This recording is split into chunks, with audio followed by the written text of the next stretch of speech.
លោកនងច័ន្ទផលសុខថ្ងៃនៅក្នុងវ័យ55ឆ្នាំគឺជាអតីតកុមាររស់រានមានជីវិតម្នាក់នៅក្នុងចំណោមកុមារ4នាក់ផ្សេងទៀតចេញពីមន្ទីរប្រល័យពូជសាសន៍ខ្មែរក្រហមមានបងប្អូនចំនួន7នាក់ប៉ុន្តែមានតែរូបលោកព្រមទាំងប្អូនពៅនិងម្ដាយរបស់លោកដែលត្រូវបានពួកទាហានខ្មែរក្រហមចាប់ខ្លួនពីខេត្តកំពង់ស្ពឺដឹកតាមរថយន្តមកបន្ទីឃុំឃាំងគុកទូស្លែងជាពិសេសនៅក្រោយពេលដែលឪពុករបស់លោកត្រូវបានគេចាប់ខ្លួននិងសម្លាប់កាលពីថ្ងៃទី2ខែធ្នូឆ្នាំ1978វាលំបាកឡើងហើយយើងសម្លឹងទៅឃើញបរិប5ទៅ6នាក់ឈរសងខាងគ្នាហ្នឹង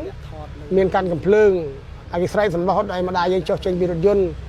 ដោយសារម្ដាយខ្ញុំមានជំងឺប្រចាំកាយគាត់មានជំងឺហើមពេញខ្លួនហ្នឹងគាត់មានការយឺតយ៉ាវគេរុញច្រានម្ដាយទម្លាក់លើឡានមកហើយយើងឃើញតក់ស្លុតភ្លាមហើយគេរុញចូលបន្ទប់ថតរូបសួរចម្លើយបាទម្ដាយខ្ញុំអត់យល់ពីសំណួរពួកគេបានធ្វើទរណកម្មគាត់គេវាយទាត់ធាក់គាត់នឹងមុខយើងហ្នឹងពេលយើងរត់ចោលអោបម្ដាយហ្នឹង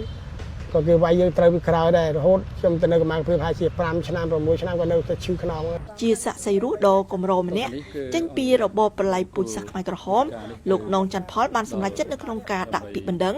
និងធ្វើសក្ខីកម្មនៅក្នុងតុលាការនៃអង្គជំនុំជម្រះវិសាមញ្ញ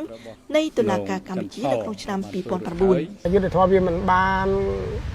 ពេញចិត្តយើង100%មែនប៉ុន្តែយើងគិតថាម្ដាយយើងក៏បានទៅហូបទៅចាត់ជាតិដែរអត់ទៅឈរមើលកូននេះហ្នឹងតាមពុទ្ធសាសនា